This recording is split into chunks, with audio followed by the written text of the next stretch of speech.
ایک مرد ترغیب تحریک جب زوروں میں تھی تو انہوں نے ایک مرد دریافت کیا تھا بعض ادیبوں میں، نوستالجیا، تو اس میں سب سے بڑا پاکستان میں جو مریض نکلا وہ میں تھا.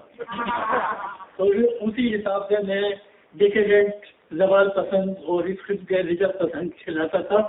میں اس وجہ سے کہ مجھے بات چیزیں، چھوٹی چھوٹی چیزیں، بڑے واقعات یاد نہیں آتے تھے جو میری زندگی میں شاید اس زمانے میں کچھ ہوئے ہوں اور ہو رہے تھے، تحریکیں چل رہی تھی اس زمانے میں، لیکن وہ چھوٹی چھوٹی چیزیں مجھے زیادہ یاد آ رہی تھی. ان میں ریبڑی گدک بھی تھی.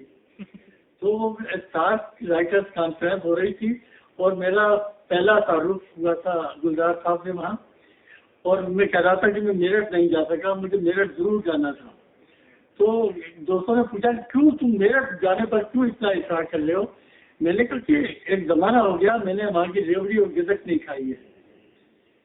تو یہ بات گئی مجھے اپنی، جب میں ایئرپورٹ پہ تھا اور جا رہا تھا تو ایک خاتون پیچھے بھاگی ہوئی آئی کہ ٹھہریے گلزار صاحب کا احترام ہے آپ کے لیے. تو وہ آئی ہیں، وہ جو ان کے پاس ڈبے تھے، 2-3 ڈبے بڑے بڑے، کہا کہ یہ ان کی طرف سے ہیں. تو میں نے فوراً رکھا اور رکھ دیا. جب میں لاہور پہنچا تو میں نے دیکھا کہ گدک اور ریوڑی میں نے کہا کہ دلی جانا میرا سفل ہو گیا آپ سے.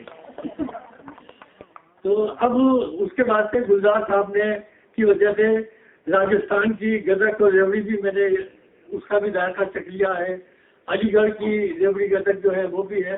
اب میں اس پوزیشن میں ہوں کہ گدک اور ریوڑی کے بارے میں پوری مفصل عالمانہ گفتگو کر سکتا ہوں.